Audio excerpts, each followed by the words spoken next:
En la primavera de 1892, cuando los azahares llenaban de olor dulce las calles estrechas de Córdoba y los campos del Guadalquivir parecían una manta verde recién extendida bajo el cielo andaluz, llegó al pequeño pueblo de San Román un hombre que no pertenecía a ningún lugar que la gente de allí conociera.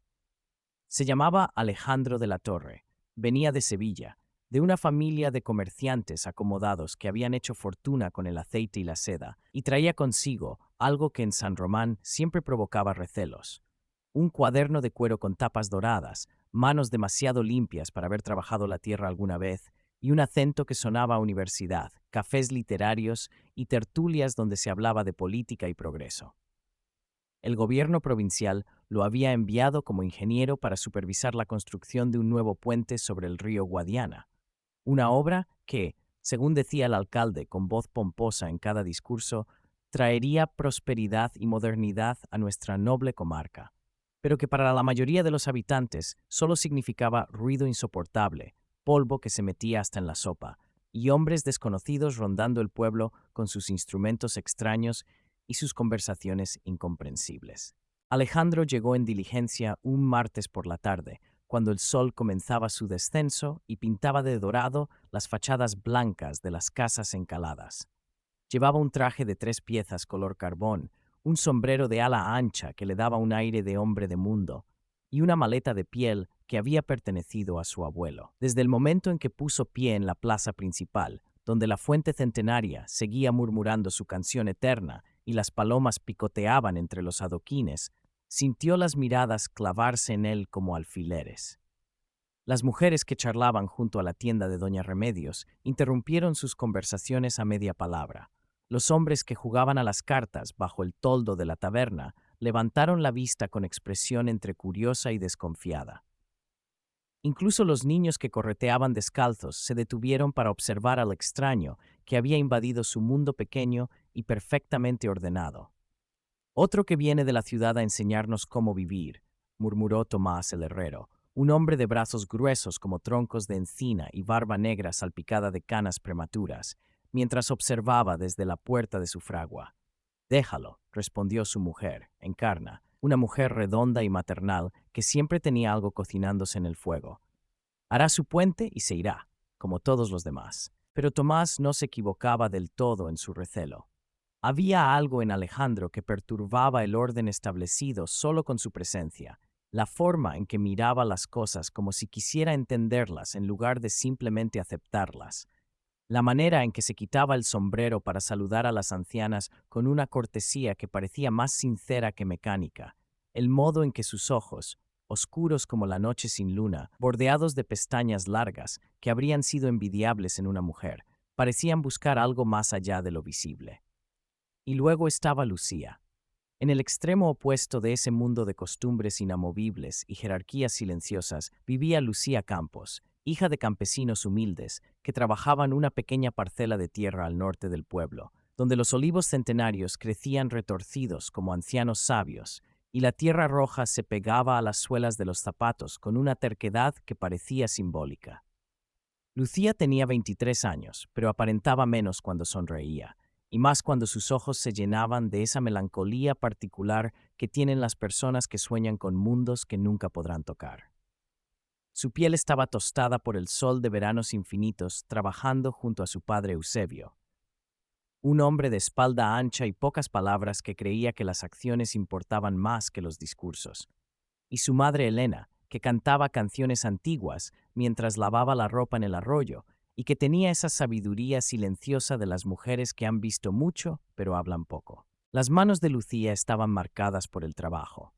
Callos en las palmas de tanto manejar la azada y el rastrillo, uñas recortadas sin ninguna pretensión de elegancia, dedos ágiles acostumbrados a arrancar malas hierbas y recoger aceitunas con la precisión de quien ha repetido esos gestos 1000 veces desde la infancia. Pero sus ojos, de un verde oscuro que recordaba a los olivos viejos cuando la luz del atardecer se filtraba entre sus hojas, contenían una inteligencia viva, una curiosidad que ninguna cantidad de trabajo duro había logrado aplastar.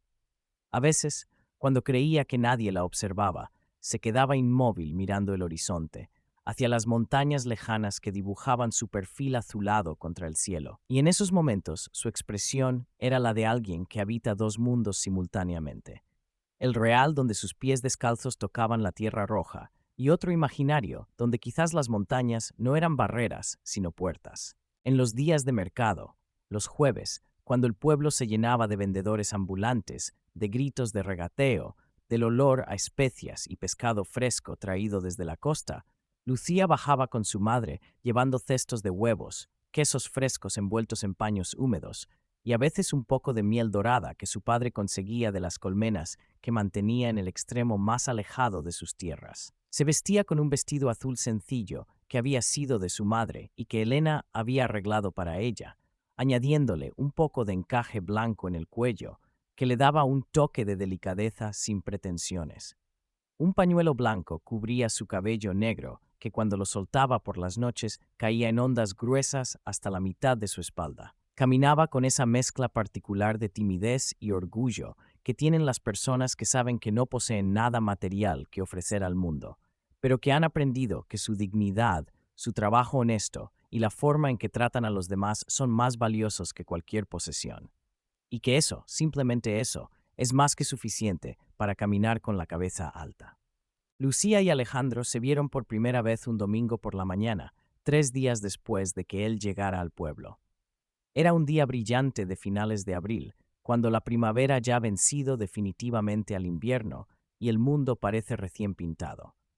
En la plaza principal, las campanas de la iglesia de San Sebastián, un edificio modesto de piedra amarillenta, con una torre que se alzaba apenas por encima de los tejados, anunciaban la misa de las 11 con su repique familiar que había marcado los domingos de San Román durante más de 200 años.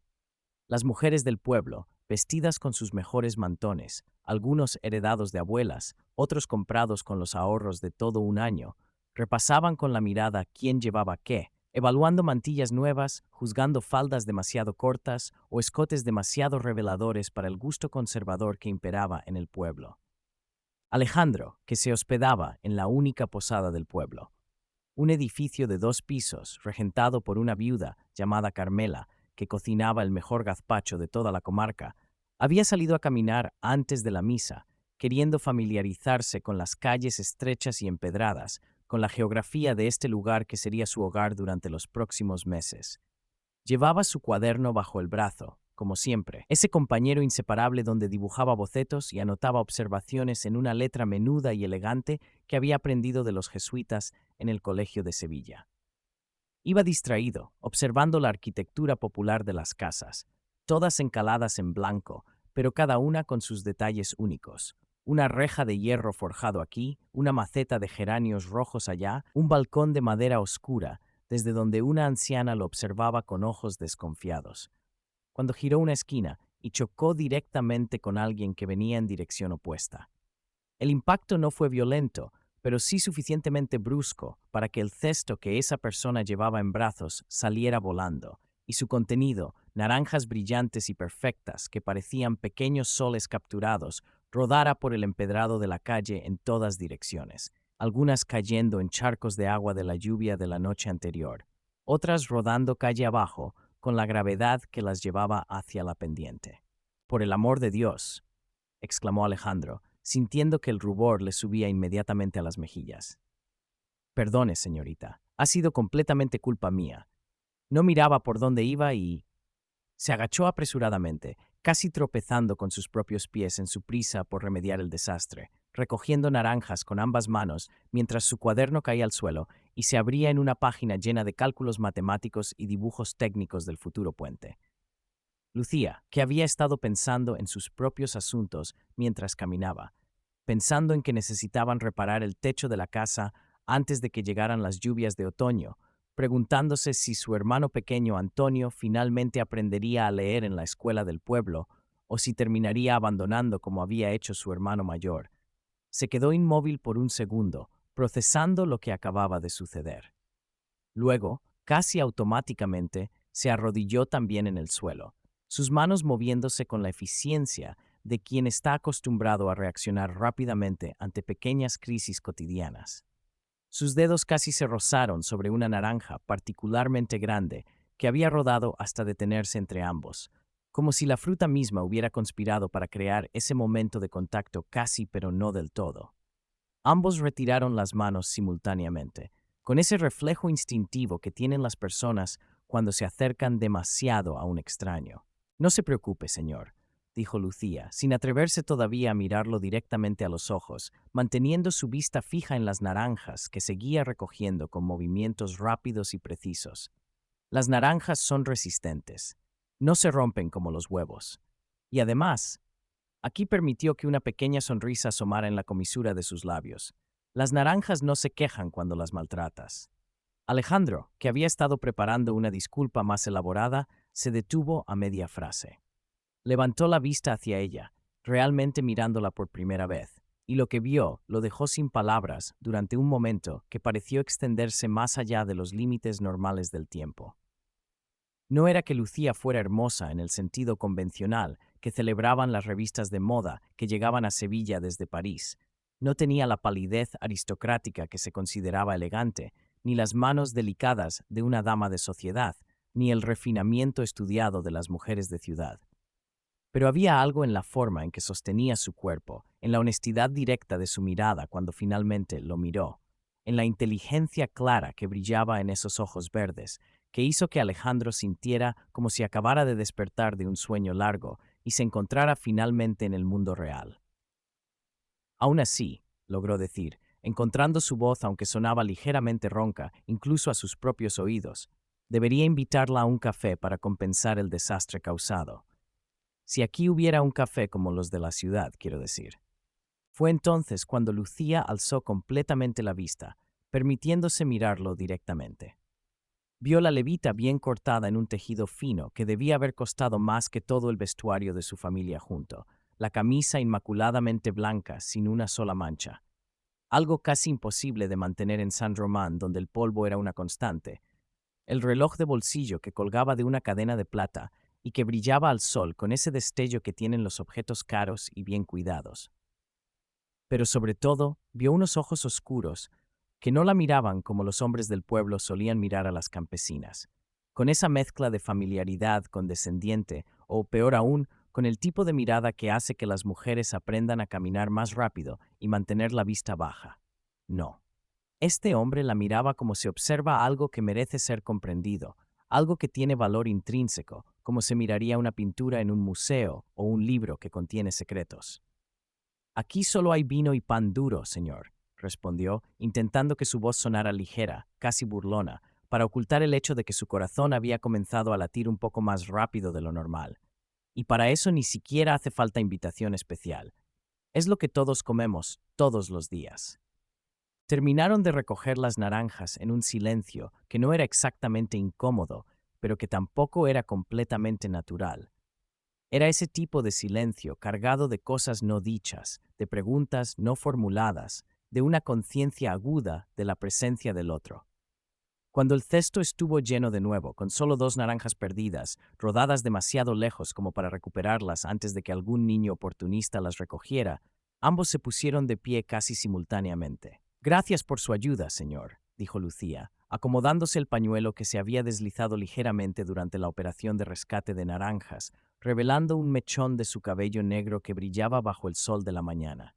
Alejandro, dijo él, extendiéndole la mano en un gesto que era simultáneamente formal y extrañamente íntimo.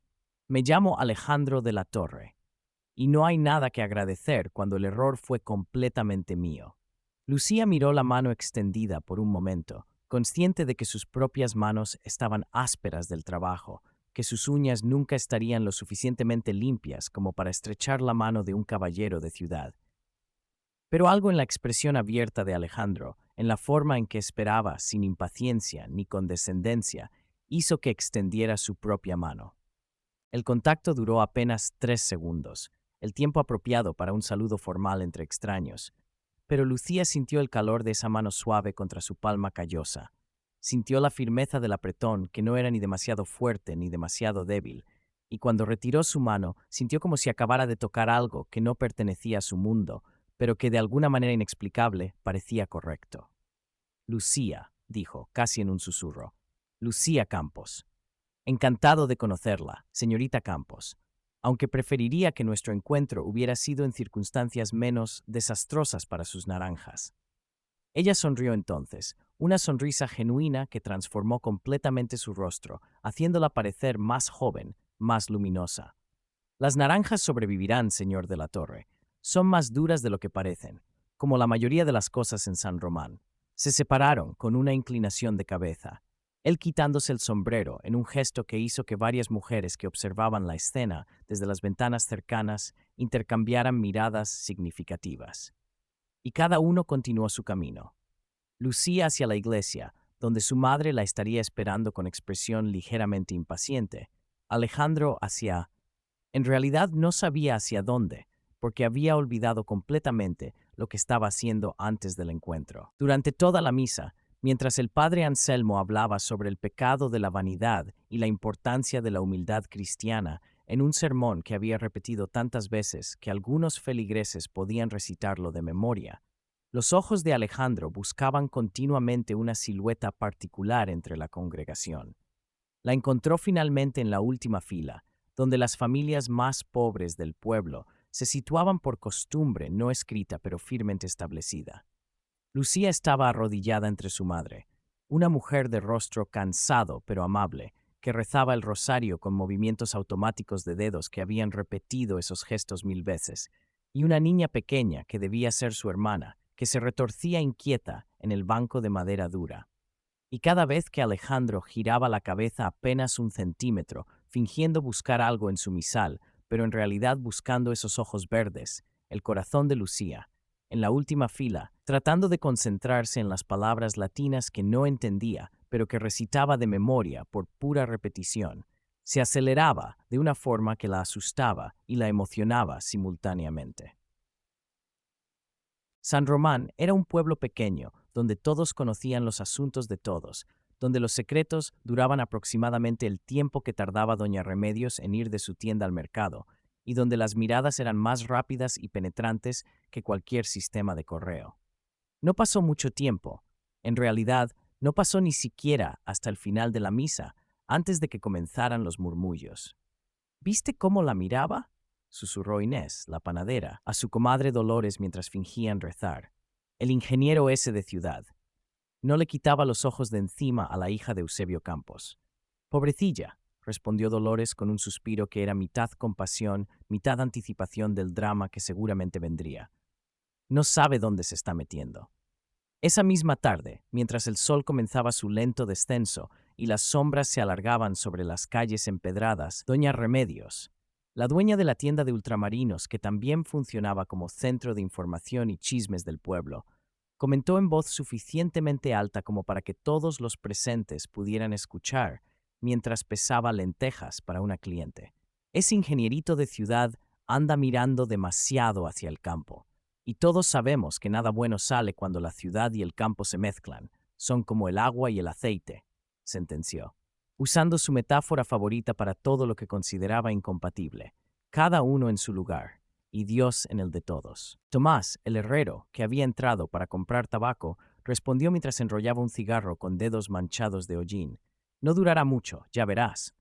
Los de ciudad vienen, hacen su trabajo, causan revuelo y se van de vuelta a sus casas grandes. Dejan a las muchachas del pueblo con la cabeza llena de pájaros y el corazón lleno de promesas vacías. Así ha sido siempre, así será siempre. Lucía escuchó esos comentarios sin querer, sin buscarlo, simplemente porque había ido a comprar sal y azúcar para su madre y resultó que llegó justo cuando todos estaban comentando. Sintió cómo el calor le subía a las mejillas, cómo sus manos apretaban la pequeña bolsa de tela donde llevaba las monedas contadas.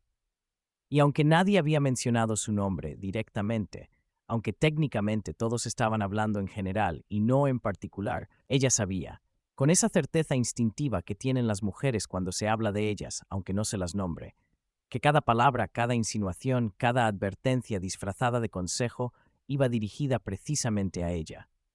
Pagó rápidamente, murmurando un agradecimiento apenas audible, y salió de la tienda con la cabeza baja pero la espalda recta. En San Román había aprendido hacía mucho tiempo, Bastaba una mirada cruzada en la plaza, un saludo que duraba 2 segundos más de lo socialmente aceptable, para que el pueblo entero construyera una novela completa con sus variaciones y comentarios. Durante las siguientes 2 semanas, Alejandro y Lucía se limitaron a verse a distancia, en esos encuentros casuales que el pueblo pequeño hacía inevitables.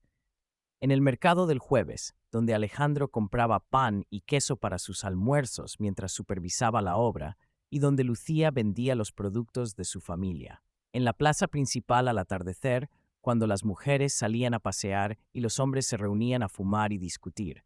En el camino al río, donde Alejandro a veces iba a revisar el lugar donde se construiría el puente, y donde Lucía a veces llevaba la ropa de la familia para lavarla en las piedras lisas que generaciones de mujeres habían usado para el mismo propósito.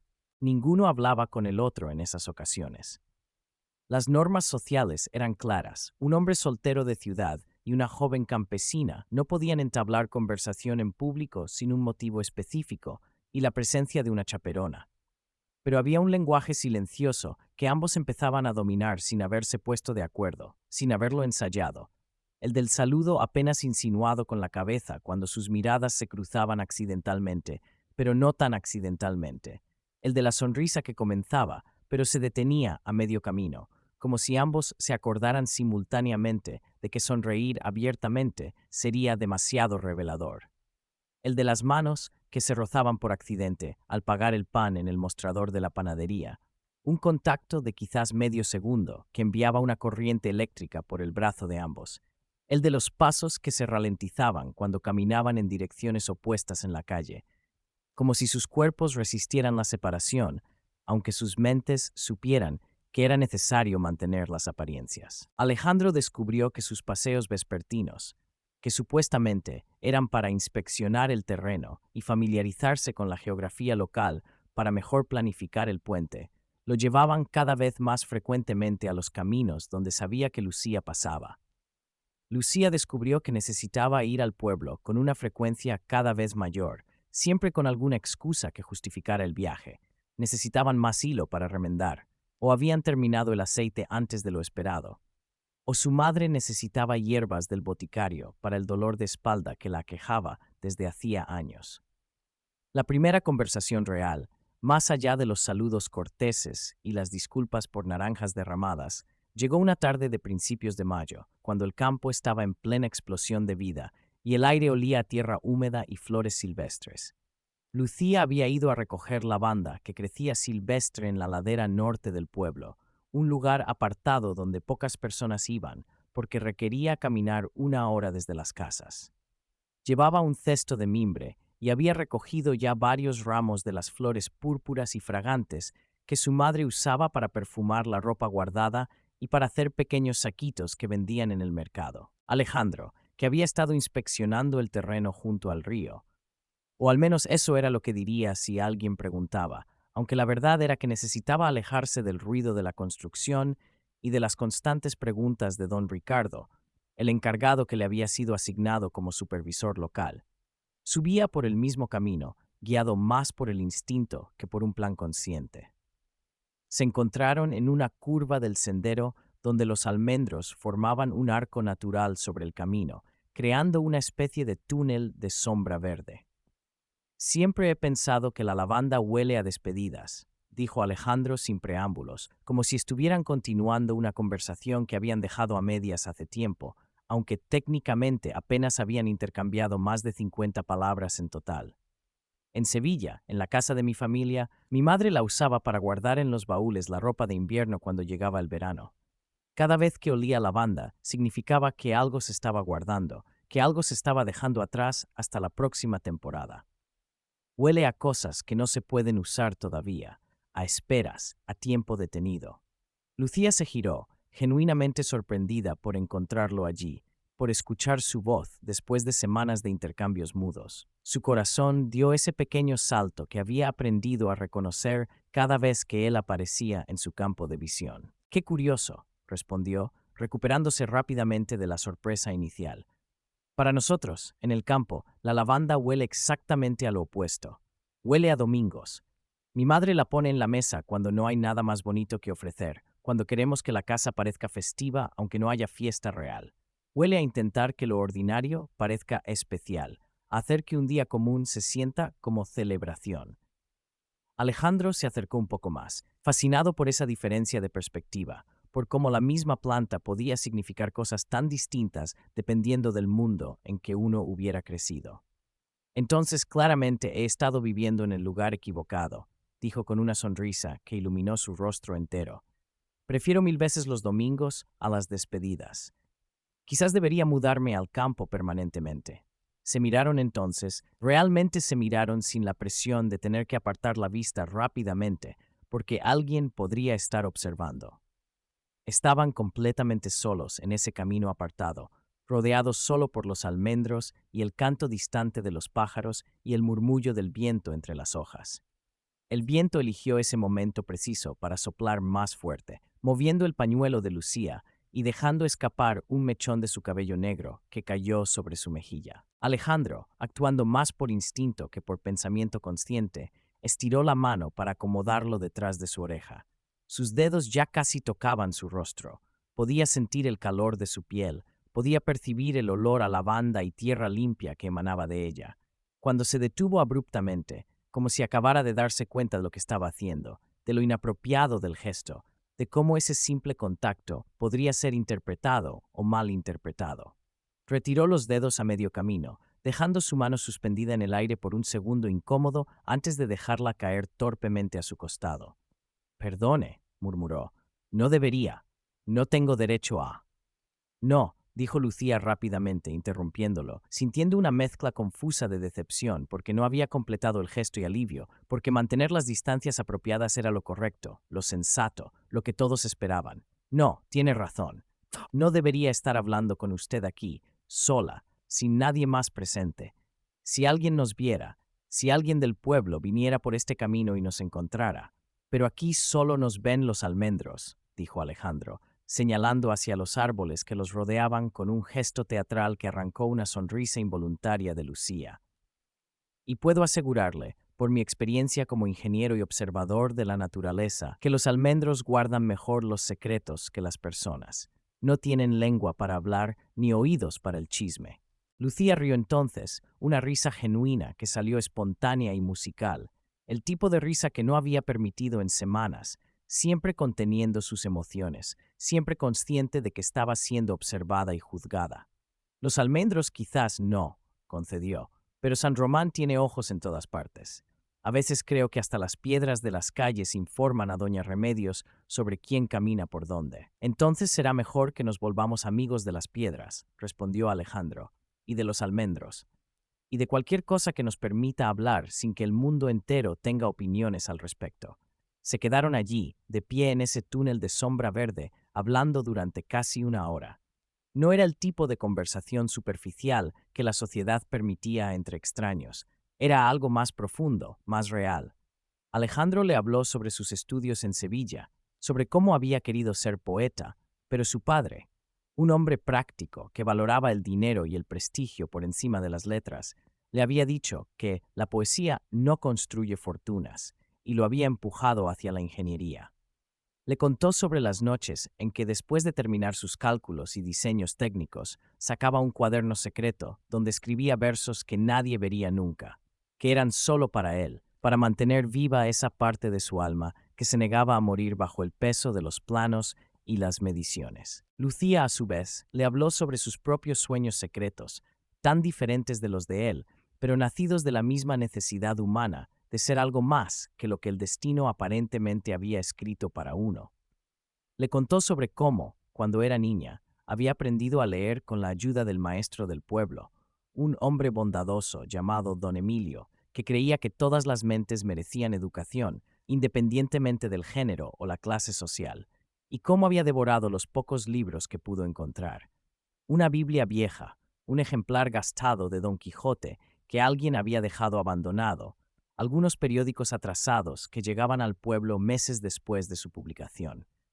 Le confesó que a veces, cuando estaba sola en el campo vigilando las ovejas o recogiendo aceitunas, se imaginaba a sí misma caminando por las calles de una ciudad grande, entrando en una biblioteca inmensa llena de libros que podía tocar y leer libremente, sin tener que esconder su deseo de conocimiento como si fuera algo vergonzoso para una mujer de su posición. ¿Sabes leer?, preguntó Alejandro, genuinamente sorprendido y claramente impresionado. Quiero decir, sé que suena condescendiente decirlo así, pero es que es poco común encontrar a alguien en el campo, especialmente a una mujer, que haya tenido la oportunidad de aprender, completó Lucía sin ofenderse. Sí, lo sé. Tuve suerte. Don Emilio creía en enseñar a todos los niños del pueblo, niños y niñas por igual, aunque algunos padres no querían enviar a sus hijas porque ¿para qué necesita una mujer letras si va a terminar casada con un campesino? Mi padre no era de esos. Decía que el conocimiento nunca estorba, incluso si terminas usándolo solo para leer los precios en el mercado.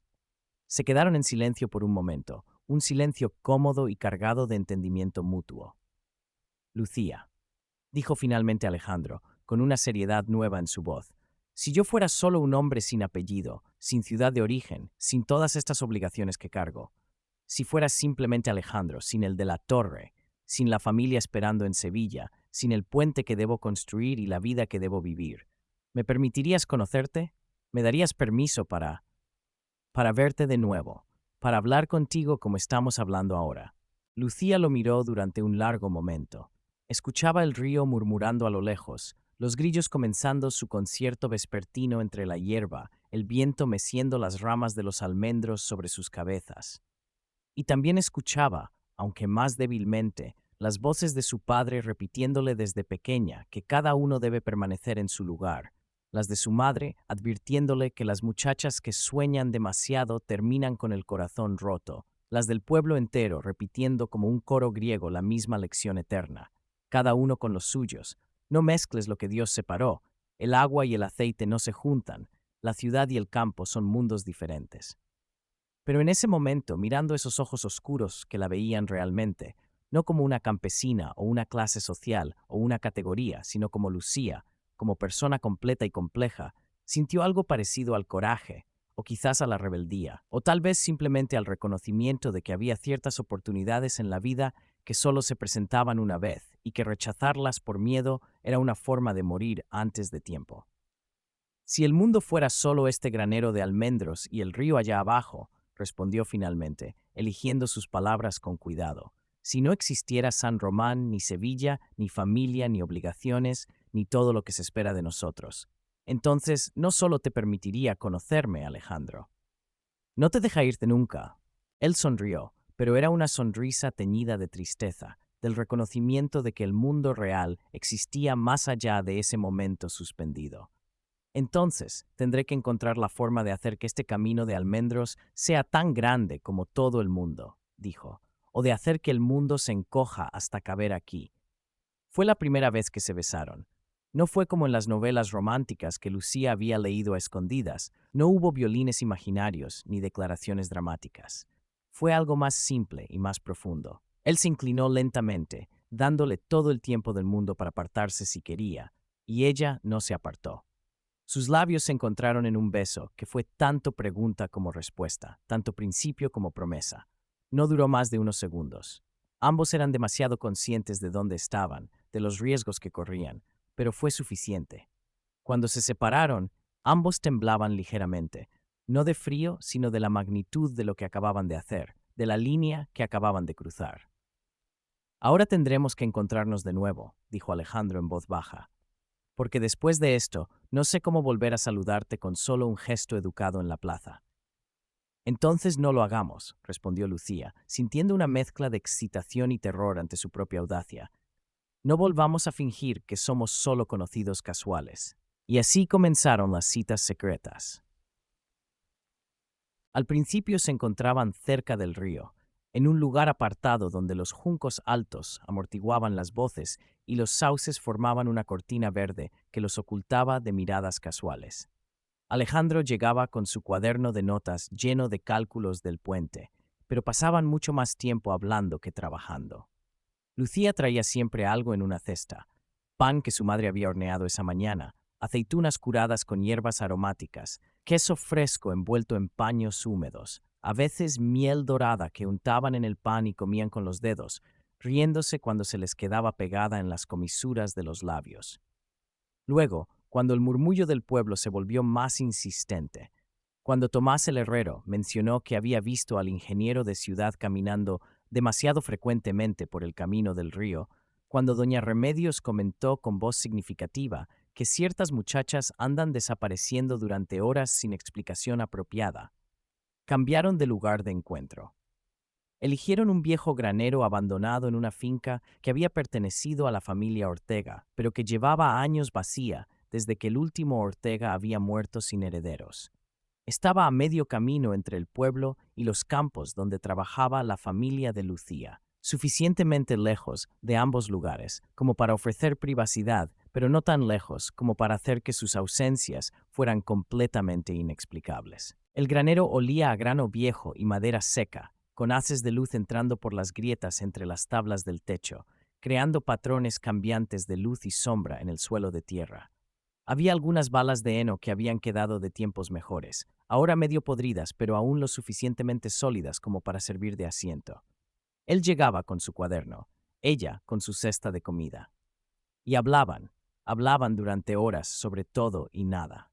Alejandro le contaba sobre Sevilla, sobre cómo era caminar por calles empedradas, donde cada edificio tenía cientos de años de historia, sobre los cafés literarios donde los intelectuales discutían sobre política y arte hasta altas horas de la madrugada, sobre la giralda que se alzaba contra el cielo como un dedo señalando hacia lo divino, sobre el olor a azahar en primavera que llenaba toda la ciudad como una bendición fragante.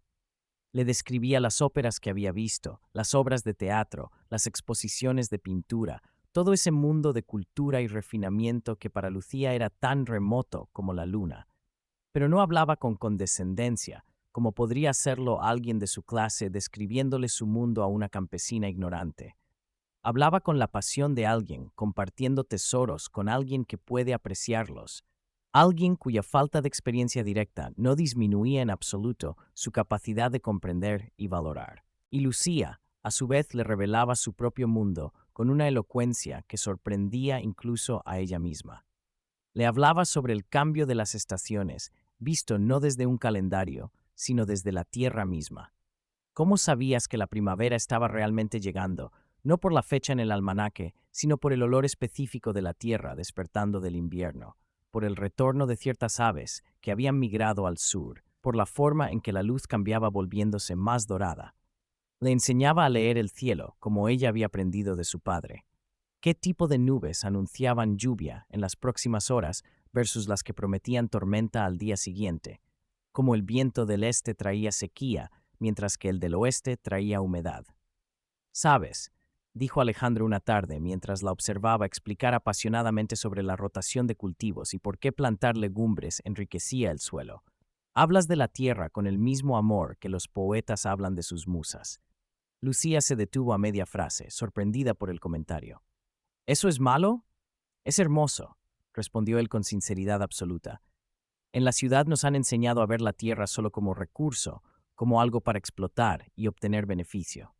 Pero tú la ves como si fuera algo vivo, algo que respira y siente y que merece respeto y cuidado. Porque lo es, dijo Lucía simplemente. Si tratas bien a la tierra, ella te cuida.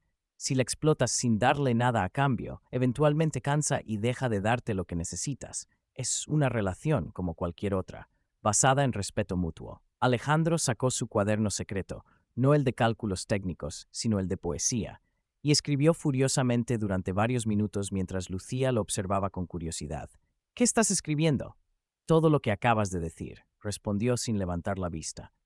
Algún día, cuando este puente esté terminado y San Román sea solo un recuerdo, quiero poder leer estas palabras y recordar exactamente cómo sonaban en tu voz, qué expresión tenías en tu rostro cuando hablabas de la tierra como si fuera tu hermana. Pero el mundo no se detuvo en las paredes de aquel granero. No podía detenerse, porque San Román, como todos los pueblos pequeños, tenía una memoria colectiva que funcionaba mejor que cualquier archivo oficial, y ojos que veían incluso lo que no quería ser visto.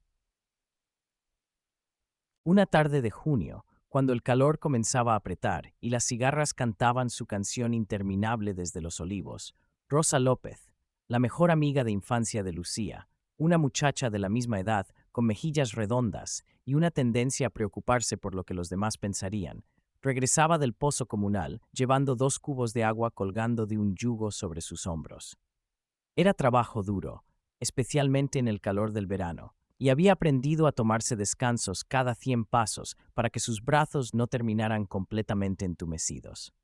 Fue durante uno de esos descansos, mientras dejaba los cubos en el suelo y se estiraba para aliviar los músculos de su espalda, que vio algo a lo lejos que hizo que su corazón se detuviera por un segundo.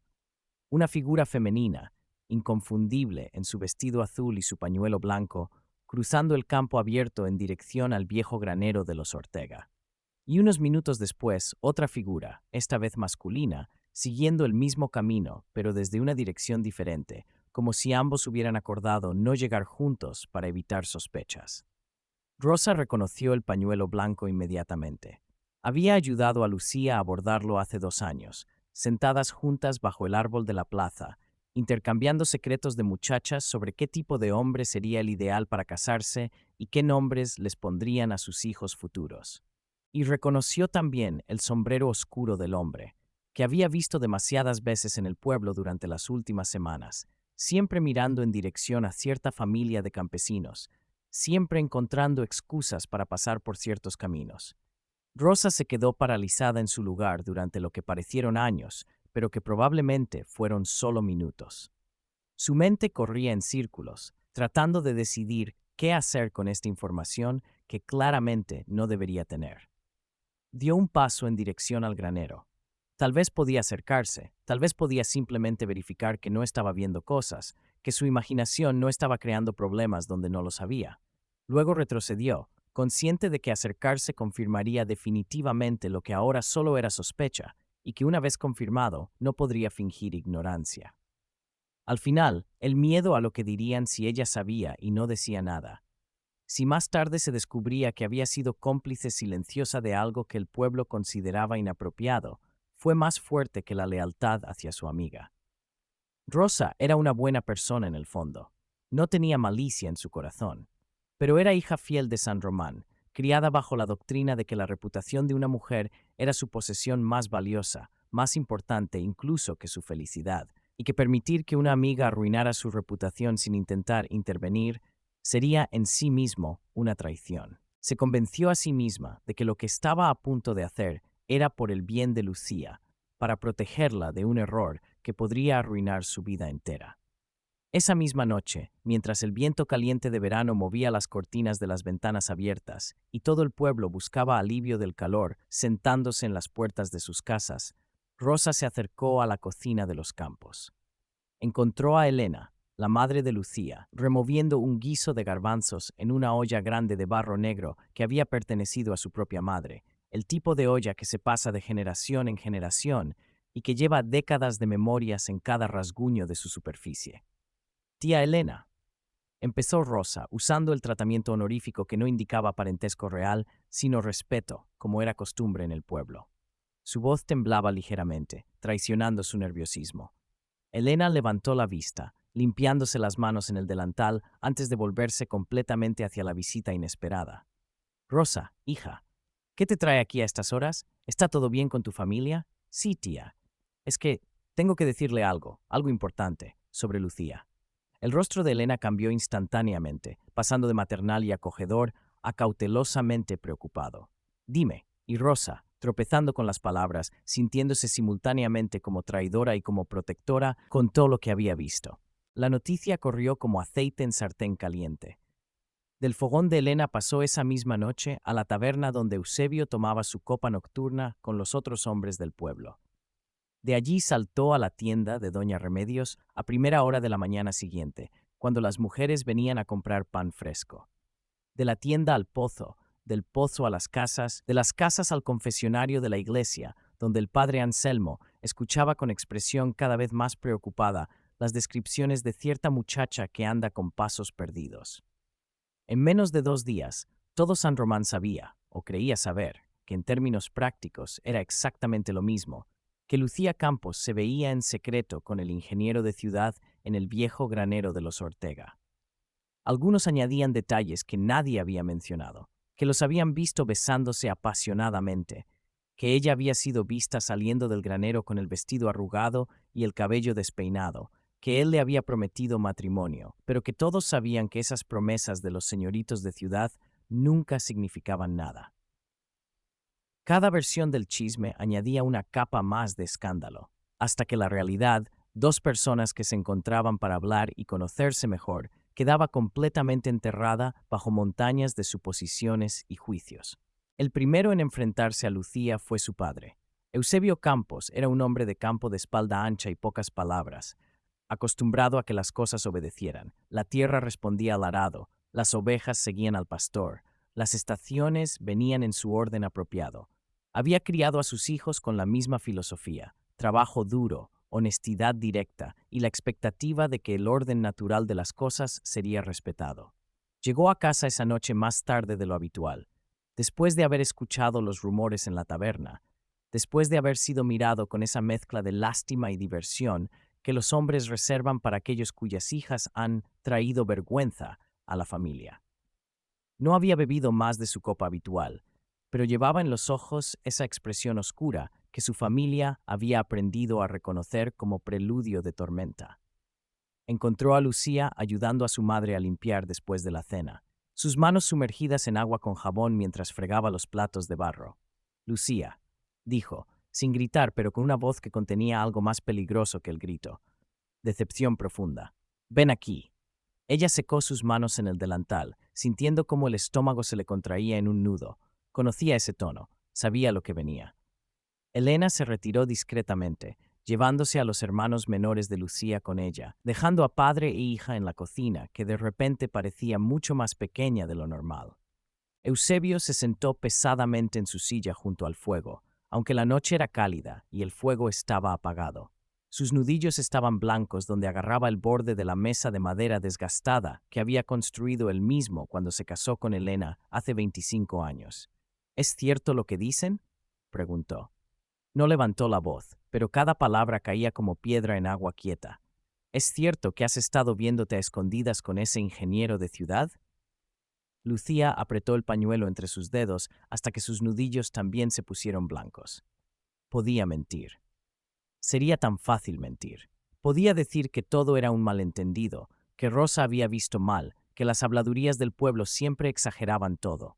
Bastaba con una negación firme, con lágrimas apropiadamente indignadas por la injusticia de ser acusada falsamente, y podría volver a ser la hija obediente, la muchacha respetable que todos esperaban que fuera. Pero entonces recordó las manos de Alejandro, temblando ligeramente cuando había tocado su rostro por primera vez. Recordó cómo la miraba cuando ella le explicaba sobre los ciclos de la luna y las mareas de la tierra, con una atención que nunca había visto en los ojos de ningún hombre del pueblo. Recordó todas las conversaciones que habían compartido, todas las risas, todos los momentos de conexión genuina que habían encontrado a pesar de venir de mundos tan diferentes, y supo que no podía traicionar eso con una mentira cómoda. Sí, susurró, con voz apenas audible pero firme. Nos vemos, nos conocemos, nos importamos el uno al otro. La bofetada resonó en toda la casa pequeña como un disparo. Lucía se tambaleó hacia un lado, más por la sorpresa que por la fuerza del golpe. Eusebio nunca le había levantado la mano antes, ni siquiera cuando era niña, y había cometido travesuras que merecían castigo. No fue solo un golpe de enojo. Fue el choque entre dos mundos irreconciliables, el del hombre que había trabajado toda su vida para levantar una familia respetable en un pueblo donde la reputación era todo, donde cada acción era observada y juzgada, donde desviarse de lo esperado significaba convertirse en objeto de chisme perpetuo. Y el de la hija, que se atrevía a mirar más allá de los límites cuidadosamente trazados, que había descubierto que el corazón no obedecía las mismas reglas que el arado. Ese hombre no es para ti, escupió Eusebio, con voz que temblaba de emoción contenida. Él es de ciudad, de gente que nos mira por encima del hombro, que viene aquí a hacer su trabajo y luego se va de vuelta a sus casas grandes y sus vidas cómodas. Cuando acabe el puente, y lo acabará, porque ese es su trabajo, se irá de regreso a Sevilla. Y tú te quedarás aquí, marcada para siempre. ¿Eso quieres? ¿Ser la vergüenza de tu madre, de tus hermanos menores que tendrán que cargar con el estigma de tener una hermana que se detuvo, incapaz de terminar la frase, como si las palabras mismas fueran demasiado dolorosas para pronunciar? Elena, que había estado escuchando desde la otra habitación, porque en una casa pequeña la privacidad era más ilusión que realidad, entró con los ojos enrojecidos por lágrimas que ya había derramado. Hija, dijo con voz suave pero llena de súplica, el amor no llena ollas. El amor no paga la renta cuando llega el invierno y no hay trabajo. Un campesino de aquí, un buen hombre del pueblo, aunque sea pobre, te daría un hogar, hijos, una vida que podrías entender. Ese señorito solo te dará historias bonitas y promesas que el viento se lleva cuando él regrese a su mundo. Lucía escuchó todo, las palabras de su padre, las súplicas de su madre, el peso de expectativas que habían estado construyéndose desde el día de su nacimiento, con el rostro ardiendo donde su padre la había golpeado, pero sin llorar. Tal vez porque ya había llorado demasiado en secreto, en esas noches después de volver de ver a Alejandro, cuando la felicidad de estar con él chocaba contra el miedo de lo que eso significaba. ¿Y si él no regresa a su mundo? Preguntó finalmente, con voz que sonaba más fuerte de lo que se sentía. ¿Y si decide quedarse? ¿Y sí? No lo hará, interrumpió Eusebio con certeza absoluta. Nadie deja una vida de ciudad por una campesina. Nadie abandona familia, posición, futuro por amor, completó Lucía, finalmente permitiendo que las lágrimas cayeran. ¿Es eso tan imposible, padre? ¿Que alguien pueda valorar el amor por encima de la comodidad? No es imposible, respondió Eusebio, pero su voz había perdido algo de su dureza, reemplazada por algo que sonaba peligrosamente cercano a la compasión. Es improbable. Y las mujeres no pueden construir sus vidas sobre improbabilidades, Lucía. Los hombres pueden arriesgarse y fracasar y levantarse de nuevo. Pero una mujer que arriesga su reputación y fracasa, ella no se levanta. La sociedad no la deja. Días después, mientras Lucía sufría el silencio tenso de su casa y las miradas de lástima mezclada con juicio de las mujeres del pueblo, fue el turno de los compañeros y superiores de Alejandro de ejercer su propia presión. En la pequeña oficina temporal que habían establecido cerca del sitio de construcción del puente, una estructura de madera con mapas clavados en las paredes, mesas cubiertas de planos enrollados y el olor constante a tinta y polvo. Don Ricardo Menéndez, el encargado mayor enviado desde la capital provincial para supervisar que el proyecto se completara a tiempo y dentro del presupuesto, se acercó a Alejandro con gesto grave que no auguraba nada bueno. Don Ricardo era un hombre de 50 y tantos años, con bigotes grises cuidadosamente encerados y una tendencia a hablar en términos de eficiencia y rendimiento. Había pasado su vida entera subiendo la escalera burocrática del gobierno y había aprendido que las reglas sociales existían por una razón y que romperlas, incluso en nombre del amor, raramente terminaba bien. Alejandro, muchacho, empezó con ese tono paternalista que usan los hombres mayores cuando creen que están ofreciendo sabiduría. Ya todo el pueblo habla. Las habladurías han llegado incluso a nuestros oídos. No es prudente que te mezcles así con una campesina local. Alejandro levantó la vista del plano en el que había estado trabajando, o pretendiendo trabajar, porque en realidad su mente había estado a kilómetros de distancia, en un granero abandonado, donde una mujer de ojos verdes le había explicado por qué las estrellas parecían más brillantes en el campo que en la ciudad. No me mezclo, don Ricardo, respondió con una calma que sorprendió incluso a él mismo. Estoy conociendo a alguien. Estoy enamorándome de alguien. Hay una diferencia. Don Ricardo suspiró profundamente, como si estuviera lidiando con un niño particularmente terco que se negaba a ver la razón evidente. Precisamente, enamorado. Eso es exactamente el problema. El enamoramiento es temporal, muchacho. Es una fiebre que se cura con tiempo y distancia. Tú no has venido aquí a buscar esposa. Has venido a cumplir un encargo del gobierno, a construir un puente que será tu carta de presentación profesional. Tu familia en Sevilla, tu padre que tiene conexiones que puede abrirte puertas, espera que a tu regreso te comprometas con alguien apropiado. Una buena muchacha de tu círculo social, educada en buenos colegios, que sepa comportarse en sociedad, que pueda ser una ayuda en tu carrera en lugar de un obstáculo. no con una chica del campo que por muy dulce que sea, ni siquiera sabe. Lucía sabe leer. Interrumpió Alejandro con voz que contenía una arista de acero que don Ricardo no había escuchado antes. Sabe leer la tierra mejor que cualquiera de nosotros puede leer un libro de ingeniería. Sabe cuándo va a llover con solo mirar las nubes. Sabe cómo hacer que crezcan cosas en terreno que otros considerarían estéril. Y en cuanto a sociedad, la sociedad que desprecia a alguien solo por dónde ha nacido, solo por el tipo de trabajo que hace, no es una sociedad en la que yo quiera participar. Don Ricardo sacudió la cabeza, claramente exasperado. Hablas como un poeta romántico, no como un ingeniero. Pero te lo digo por tu propio bien, Alejandro. Termina el puente, despídete de esa muchacha. Con gentileza si quieres, no soy un monstruo. Puedes dejarle algún dinero para que se compre algo bonito y se acuerde de ti con cariño. Y vuelve a tu mundo. Aquí no hay futuro para ustedes dos. Solo habrá dolor. Ella sufrirá por las habladurías del pueblo. Tú sufrirás por decepcionar a tu familia. Y al final, todo habrá sido en vano. Las presiones no cesaron ahí. El padre Anselmo, el cura del pueblo, un hombre de 60 años con cara amable, pero ojos que habían visto suficiente pecado humano como para haber perdido cualquier inocencia sobre la naturaleza humana, citó por separado a Lucía y a Alejandro para una conversación pastoral. A Lucía le habló en el confesionario oscuro que olía a incienso viejo y secretos guardados, con voz que era simultáneamente paternal y admonitoria. Hija mía, entiendo el atractivo de lo nuevo, de lo diferente. Es natural que una joven como tú, inteligente y curiosa, se sienta atraída por alguien que representa un mundo más allá de San Román. Pero debes entender que esa atracción no es amor verdadero. Es la tentación de lo inalcanzable. Y ceder a esa tentación solo puede traer sufrimiento. Las mujeres deben ser ejemplo de recato, de moderación, de humildad. No podemos permitirnos la libertad que los hombres se dan. Un hombre puede recuperarse de un error de juicio. Una mujer carga las consecuencias para siempre.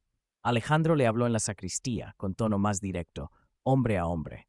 Sé que no tienes malas intenciones, puedo ver que tus sentimientos son sinceros. Pero precisamente porque son sinceros, debes pensar en lo que es mejor para esa muchacha. ¿Qué futuro le ofreces? Casarte con ella y llevarla a Sevilla, donde será mirada como una extraña, donde nunca encajará en tu círculo social, donde pasará el resto de su vida sintiéndose inferior, o quedarte aquí, renunciando a tu carrera, a tu familia, a todo lo que has trabajado para conseguir. Ninguna de esas opciones es justa para ella ni para ti. A veces, el acto amoroso es el mal. Incluso Rosa, la amiga que había iniciado toda la cadena de revelaciones, buscó a Lucía en el campo una tarde. La encontró recogiendo aceitunas, con manos que se movían automáticamente en un trabajo que había hecho 1000 veces, mientras su mente estaba claramente en otro lugar. Lucía, llamó Rosa, acercándose con pasos inciertos, con los ojos enrojecidos de haber llorado. Yo, necesito hablar contigo. Necesito que sepas que yo solo quería ayudarte. Pensé que si tus padres sabían, podrían protegerte de hacer algo que lamentarías. Lucía dejó de recoger aceitunas y se giró para mirar a su amiga de infancia. No había enojo en su expresión, solo un cansancio profundo que la hacía parecer años más vieja. ¿Protegerme de quién, Rosa?, preguntó con voz suave. ¿De alguien que me trata como si mi opinión importara? ¿De alguien que me mira como si fuera igual a él en valor, aunque no en circunstancias? ¿De alguien que escucha cuando hablo en lugar de solo esperar su turno para decirme qué debo hacer? Pero no eres igual a él, susurró Rosa, con voz cargada de frustración y preocupación genuina. No estoy siendo cruel, Lucía. Estoy siendo realista. Él tiene una vida esperándolo en Sevilla. Tiene familia, posición, un futuro ya trazado. Y tú eres de aquí, de esta tierra. No puedes seguirlo a su mundo. No te dejarían entrar. Y él no puede quedarse en el tuyo. Se marchitaría como flor en lugar equivocado. Lucía se quedó mirando los surcos recién arados en el campo vecino, las líneas perfectamente paralelas que su padre había trazado esa mañana, todo ordenado y predecible. Eso, dijo finalmente, es algo que debemos decidir nosotros, no el pueblo entero, no nuestras familias, no tú, nosotros. Aquella noche, después de otra cena en silencio tenso donde solo se escuchaba el ruido de cubiertos contra platos, Lucía pidió permiso a su padre para salir a tomar aire. Eusebio la miró largamente antes de asentir con la condición explícita de que no se alejase de la vista de la casa. Ella asintió, salió. Y en cuanto la puerta se cerró detrás de ella y la oscuridad la envolvió, echó a correr hacia el granero. Sus pies conocían el camino incluso en la oscuridad, incluso con lágrimas nublando su visión. Corría como si los demonios la persiguieran, como si el peso de todas las expectativas y juicios y advertencias fueran criaturas físicas de las que pudiera escapar. Alejandro ya estaba allí, esperando, como si su corazón le hubiera dicho que ella vendría esta noche. Llevaba una lámpara de aceite que proyectaba sombras danzantes en las paredes del granero. Cuando la vio entrar corriendo, con el cabello despeinado y respiración agitada, dejó la lámpara y corrió hacia ella. Se encontraron en medio del granero, aferrándose el uno al otro como náufragos a madera flotante. «Me están presionando», dijo Lucía contra su pecho, con voz amortiguada por la tela de su camisa. «Todos, mi padre, mi madre, el cura, incluso Rosa, todos diciéndome que esto es un error, que tú te irás, que yo quedaré marcada para siempre, que...» «A mí también», interrumpió Alejandro, sosteniendo su rostro entre sus manos para que lo mirara. «Don Ricardo me ha amenazado con escribir un informe negativo sobre mi trabajo. Mis superiores en Sevilla me han enviado cartas recordándome mis obligaciones familiares. Mi propio padre me escribió diciendo que si continúo con esto podría desheredarme». Se miraron, viendo su propio miedo y determinación reflejados en los ojos del otro. «¿Y qué quieres hacer?», preguntó finalmente Lucía, aunque tenía miedo de la respuesta. Alejandro la soltó y caminó hacia la ventana del granero que daba al campo. La luna había salido, iluminando los olivos con luz plateada que los hacía parecer fantasmas de árboles más que árboles reales. «Tengo 30 años», dijo. «He vivido bastante para saber qué cosas se olvidan y cuáles no. Sé que olvidaré la mayoría de los puentes que construiré. Olvidaré las reuniones aburridas, los informes sin fin, las conversaciones superficiales en fiestas elegantes. Pero sé, con absoluta certeza, que nunca te olvidaré. Que si vuelvo a Sevilla sin ti, pasaré el resto de mi vida preguntándome, ¿y si? Se giró para mirarla. Antes de conocerte, el mundo me quedaba grande y al mismo tiempo completamente vacío. He visto ciudades hermosas, teatros magníficos, salones de baile llenos de gente elegante, pero nunca me había sentido tan en casa, tan completamente yo mismo, como cuando estoy aquí contigo. Como cuando me miras y siento que finalmente tengo permiso para ser alguien diferente de quien mi familia espera que sea. Caminó de vuelta hacia ella. Si vuelvo a la ciudad sin ti, Lucía, ese puente que habré construido sobre el río no significará nada, porque el verdadero puente, el que realmente importa, es este que se ha tendido entre nosotros. Y ese puente no cruza agua, cruza mundos. Lucía lo escuchaba con los ojos llenos de lágrimas que no caían, con el corazón latiendo tan fuerte que estaba segura de que él podía escucharlo. «Pero todos dicen que es imposible», susurró, «que venimos de mundos demasiado diferentes, que nunca funcionará, que solo nos causaremos dolor el uno al otro». «Y quizás tengan razón», admitió Alejandro. «Quizás sea imposible. Quizás seamos unos tontos por intentarlo. Pero prefiero ser un tonto que intentó y fracasó que un cobarde que nunca se atrevió». Tomó sus manos entre las suyas. «Lucía, vámonos de aquí». El corazón de ella dio un salto tan fuerte que sintió como si se hubiera golpeado físicamente el pecho desde adentro. «¿Qué? Vámonos. A donde el puente nos lleve. A la ciudad, a otro pueblo, a cualquier lugar donde la gente tenga problemas más importantes que vigilar quién se enamora de quién. Tengo ahorros. No son una fortuna, pero son suficientes para empezar de nuevo. Podemos ir a Madrid o a Valencia o a cualquier lugar donde nadie nos conozca, donde podamos ser solo Alejandro y Lucía, sin los apellidos, sin las expectativas, sin el peso de lo que se supone que deberíamos ser». Sus manos temblaban mientras sostenían las de ella. «No puedo prometerte riqueza. Probablemente trabajaré dibujando planos de casas pequeñas, en lugar de diseñar puentes importantes. Viviremos modestamente, pero te prometo que nunca tendrás que esconder quién eres. Te prometo que cuando hables, yo escucharé.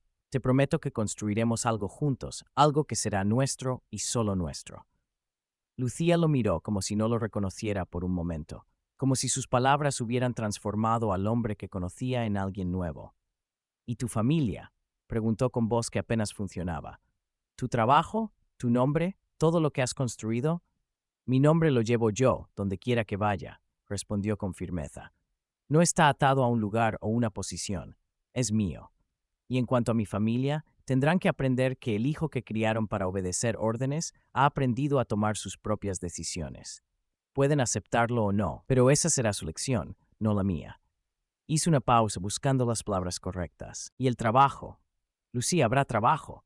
Siempre hay trabajo para alguien que sabe usar las manos y la cabeza. Tal vez no sea el trabajo prestigioso que mi padre soñó para mí. Tal vez termine enseñando matemáticas a niños en una escuela rural. Tal vez dibuje planos para casas modestas, pero prefiero una casa modesta contigo que un palacio vacío sin ti. Afuera comenzaron a caer las primeras gotas de lluvia, golpeando suavemente el techo del granero con ese ritmo irregular que anuncia tormenta. Si te vas conmigo, continuó Alejandro, necesitando que ella entendiera completamente lo que estaba ofreciendo y lo que estaba pidiendo, los dos pagaremos un precio alto. Nunca más serás solo, Lucía, la hija de Eusebio Campos. Serás la campesina que abandonó a su familia para irse con un señorito de ciudad, y yo seré el tonto que lo dejó todo por una mujer de campo. Las habladurías nos seguirán. Nuestras familias tal vez no nos perdonen. Quizás nunca podamos volver a San Román, nunca podamos caminar por estas calles sin sentir los susurros a nuestras espaldas. Se acercó más hasta que sus frentes casi se tocaban. Pero también te ofrezco esto, libertad. La libertad de ser quien realmente eres, no quien otros esperan que seas. La libertad de soñar sin tener que pedir permiso primero. La libertad de amarnos sin tener que escondernos como si fuera algo vergonzoso. Lucía cerró los ojos. En su mente vio el rostro de su madre, esas arrugas alrededor de los ojos que se habían profundizado con cada año de trabajo duro, esa sonrisa triste cuando hablaba de los sueños que había tenido cuando era joven y que había enterrado bajo las necesidades prácticas de mantener una familia. Vio el rostro de su padre, la dureza que ocultaba miedo, el miedo de que su hija sufriera, el miedo de perder el control sobre un mundo que ya entendía menos con cada año que pasaba. Vio la sonrisa afligida de Rosa, de todas las mujeres del pueblo que habían aprendido a aceptar vidas pequeñas, porque las vidas grandes no estaban disponibles para mujeres de su clase. Pero también vio algo más. Vio sus propios pies descalzos de niña, corriendo entre olivos, soñando con caminos que iban más allá de las montañas. Vio la expresión en su propio rostro cuando leía esos libros prestados, esa hambre de conocer más, de vivir más. Vio la versión de sí misma que podría ser si se atrevía a elegir. Tengo miedo, susurró, abriendo los ojos para mirarlo directamente. Tengo tanto miedo que siento que mi cuerpo entero está temblando. Yo también, admitió Alejandro, y ella pudo ver la verdad en sus ojos. Estoy aterrado.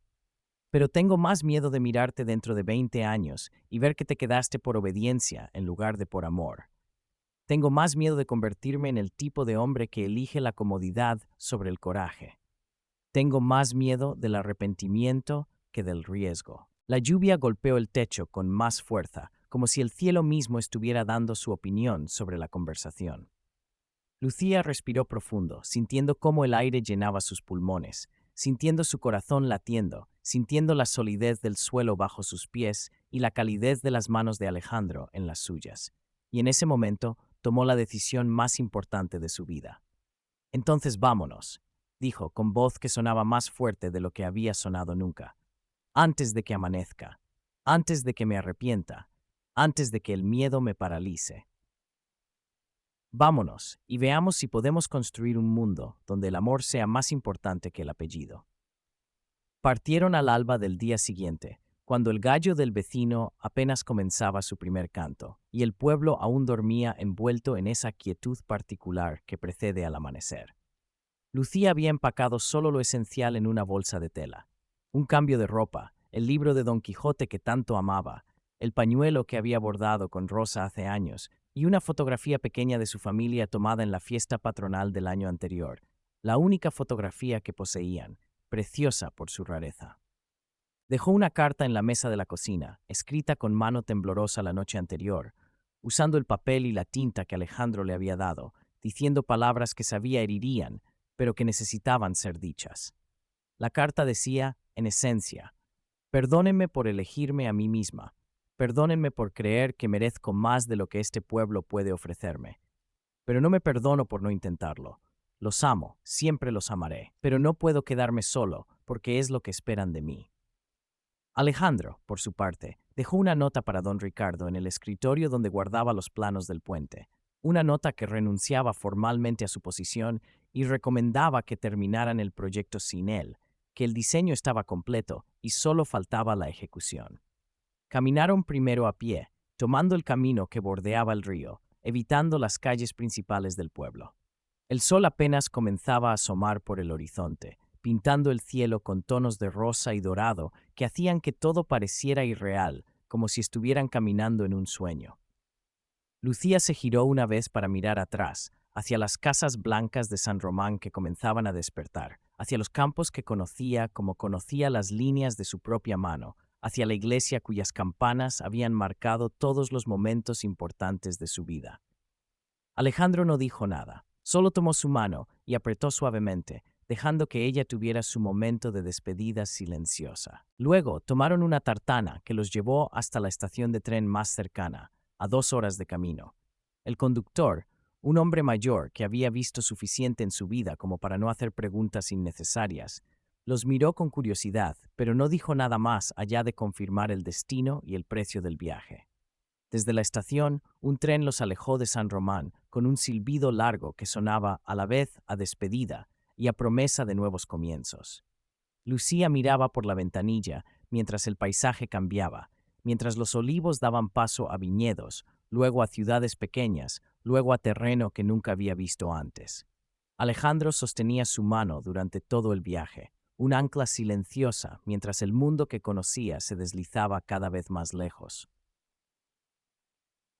En San Román, las reacciones fueron diversas y predecibles. Doña Remedios sacudió la cabeza con expresión de quien había predicho exactamente este desastre, murmurando que aquello acabaría en desgracia. Ya lo había dicho yo, pero nadie escucha nunca. Tomás el herrero comentó entre martillazos que para locuras siempre hay voluntarios, y esa muchacha siempre tuvo demasiadas ideas en la cabeza para su propio bien. El cura habló en el púlpito del domingo siguiente sobre el peligro de los impulsos descontrolados y la importancia de la obediencia a la familia y a las tradiciones. Eusebio no habló durante 3 días después de encontrar la carta. Solo se sentaba junto al fuego con expresión de piedra, sin comer, sin responder cuando alguien le hablaba. Elena lloraba en silencio mientras hacía sus tareas cotidianas, las lágrimas cayendo sobre la masa de pan, sobre la ropa que lavaba, sobre los platos que secaba, pero con el tiempo, porque el tiempo sigue moviéndose incluso cuando sientes que el mundo se ha detenido, cuando el escándalo se enfrió y dejó de ser el chisme principal del pueblo, cuando nuevos dramas tomaron su lugar en las conversaciones de la plaza, la historia de Lucía y Alejandro se convirtió en algo más complejo que un simple escándalo. Se convirtió en leyenda, en advertencia, en inspiración, en todas esas cosas simultáneamente. Algunos decían haberlos visto en Sevilla, caminando por las calles cerca de la catedral con las manos entrelazadas, ella mirando todo con ojos maravillados como niña en su primer día de feria, él señalando edificios y contándole historias. Otros juraban que los habían encontrado en Córdoba, trabajando juntos en una pequeña librería que olía a libros viejos y café recién hecho, donde Lucía enseñaba a leer a niños de familias pobres usando la misma paciencia que había usado para hacer crecer plantas en tierra difícil. Había quienes insistían haberlos visto en Madrid o en Granada o en lugares cada vez más lejanos, hasta que las historias se volvieron claramente fantasiosas y todos sabían que eran más deseo que realidad. La verdad, como suele suceder, era simultáneamente más simple y más complicada que las historias. Se establecieron finalmente en Sevilla, en un barrio modesto llamado Triana, al otro lado del río Guadalquivir de la ciudad antigua. Alquilaron un apartamento pequeño en un edificio de 3 pisos con paredes que necesitaban pintura y ventanas que dejaban entrar corrientes de aire en invierno. No era grande, 2 habitaciones, una cocina apenas suficientemente amplia para que 2 personas se movieran sin chocarse, un balcón pequeño que daba a una calle estrecha donde los niños jugaban y las mujeres colgaban ropa, pero era suyo. Alejandro encontró trabajo dibujando planos para un arquitecto local, un hombre mayor que apreciaba su habilidad técnica y que no hizo preguntas innecesarias sobre su historia. No era el trabajo prestigioso que su familia había imaginado para él, pero pagaba lo suficiente para vivir modestamente. Lucía, después de meses de ajustarse a la vida en ciudad, a los ruidos constantes que nunca cesaban completamente, a las calles llenas de extraños, a la forma en que todo costaba dinero, que en el campo habría sido simplemente recogido o intercambiado, comenzó a enseñar a leer a niños de familias de trabajadores en una pequeña escuela que funcionaba en el sótano de una iglesia. Pasaron hambre a veces, especialmente los primeros años, cuando Alejandro perdió un trabajo y tardó 3 meses en encontrar otro. Tuvieron miedo cuando ella enfermó de fiebre durante 2 semanas y no tenían suficiente dinero para el médico. Discutieron, porque dos personas de mundos tan diferentes, aprendiendo a vivir juntos, inevitablemente chocan en sus suposiciones sobre cómo se hacen las cosas. Él esperando que las comidas fueran elaboradas, porque en casa de su familia siempre había cocinera. Ella frustrada por su insistencia en comprar cosas que consideraba innecesarias cuando podían hacerlas ellos mismos. Pero nunca, ni una sola vez, se arrepintieron, porque incluso cuando tenían solo pan duro para cenar, lo comían juntos, sentados en su balcón pequeño mirando el atardecer sobre el río. Incluso cuando discutían, siempre terminaban riendo de lo absurdas que habían sido sus expectativas. Incluso cuando tenían miedo, se sostenían el uno al otro y recordaban que habían sobrevivido cosas peores que la incertidumbre del mañana. Y lentamente, muy lentamente, construyeron algo hermoso en ese espacio pequeño.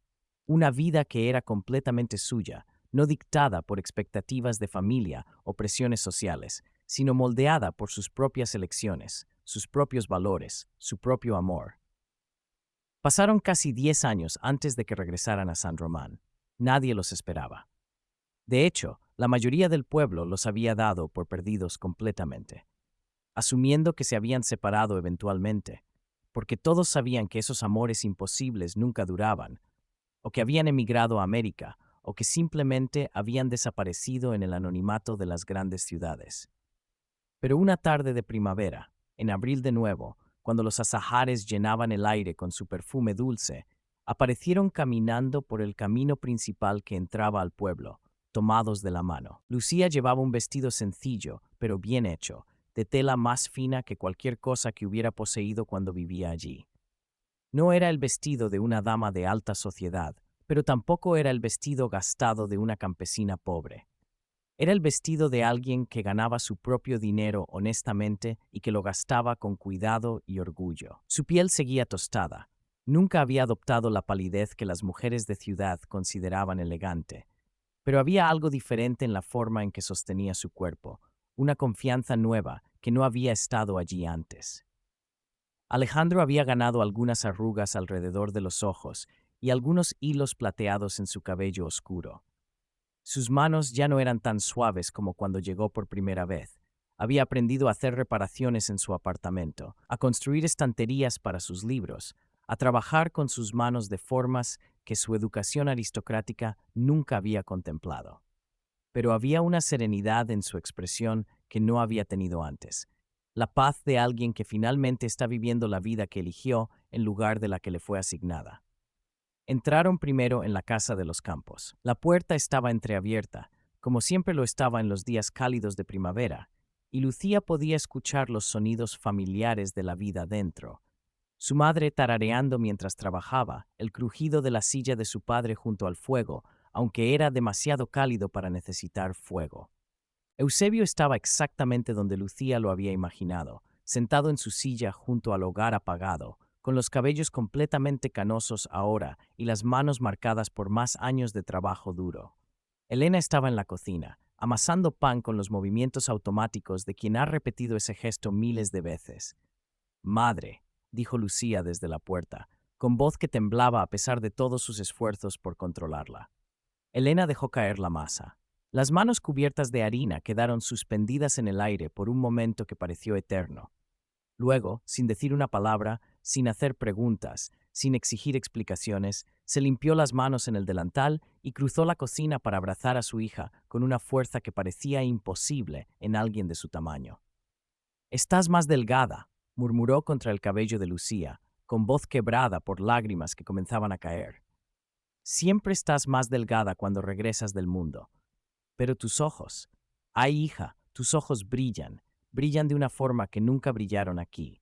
Eusebio se levantó lentamente de su silla, apoyándose en el bastón que no había necesitado la última vez que Lucía lo vio. Los años habían sido más duros con él que con Helena, como si hubiera cargado el peso del arrepentimiento en sus hombros, y ese peso hubiera sido más pesado que cualquier arado. Miró a Alejandro durante un largo momento, no con el odio que Alejandro había esperado, sino con algo más complicado, evaluación, quizás, o curiosidad sobre qué tipo de hombre había resultado ser este señorito de ciudad que había robado a su hija. Luego miró a Lucía. ¿Eres feliz?, preguntó, con voz que sonaba más vieja, más cansada, pero también más suave que como Lucía la recordaba. Lucía tomó la mano de Alejandro, un gesto automático que hablaba de años de confort, de conexión tan profunda que ya no requería pensamiento consciente. Sí, padre, respondió honestamente. Hemos pasado hambre a veces, hemos tenido miedo, hemos luchado. No ha sido la vida fácil que habría sido si hubiera obedecido y me hubiera casado con alguien del pueblo, pero nunca me he sentido pequeña a su lado. Nunca me ha pedido que sea menos de lo que soy.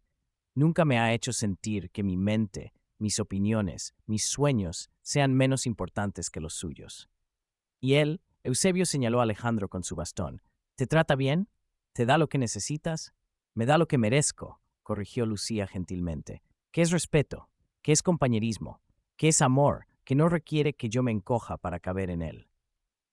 El viejo campesino asintió lentamente, como si eso fuera todo lo que necesitaba saber.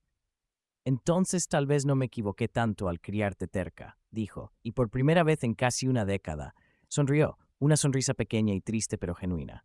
¿Vienes de visita o a quedarte? Venimos a que sepas que seguimos vivos, respondió Alejandro, hablando directamente a Eusebio por primera vez, y a que el pueblo vea que lo imposible solo significa lo que nadie se ha atrevido a intentar todavía. Eusebio consideró esto, mirando por la ventana hacia los campos que seguían allí, imperturbables, como habían estado durante generaciones y como seguirían estando durante generaciones venideras. Quizás tengas razón, concedió. Cuando muera, y no falta mucho para eso, puedo sentirlo en los huesos, dirán que fui un loco por dejarte ir con él.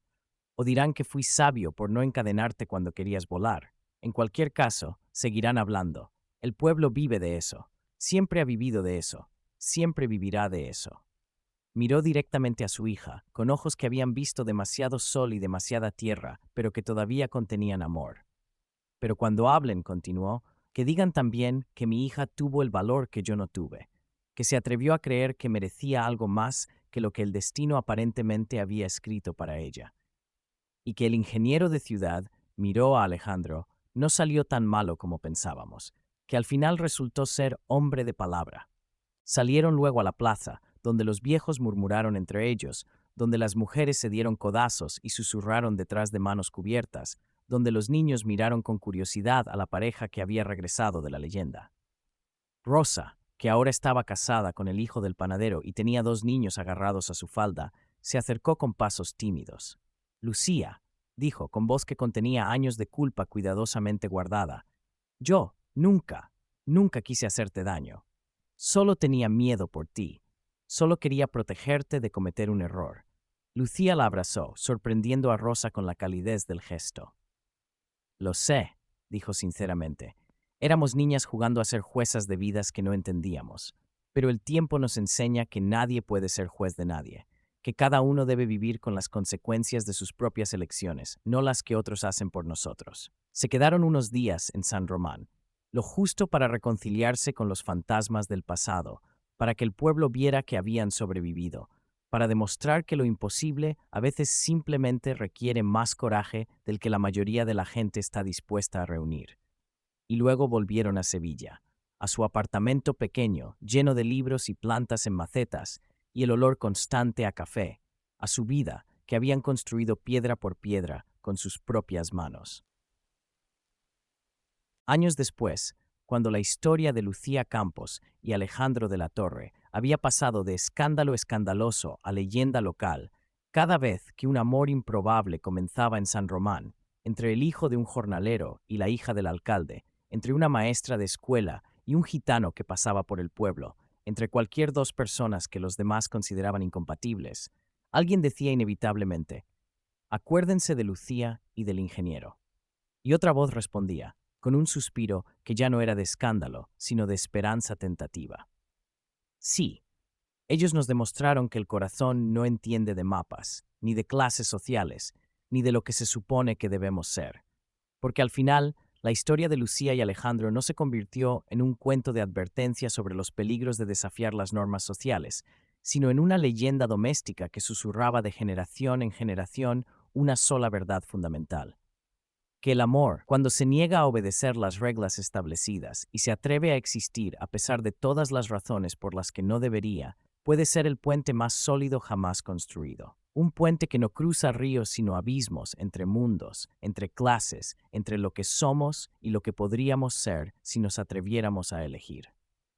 Y que a veces, solo a veces, dos personas de mundos completamente diferentes pueden encontrarse en el medio y crear algo nuevo, algo que no pertenece completamente a ninguno de los mundos de donde vinieron, sino que es completamente suyo, construido con las manos entrelazadas y los corazones que se negaron a escuchar cuando todo el mundo les dijo que era imposible.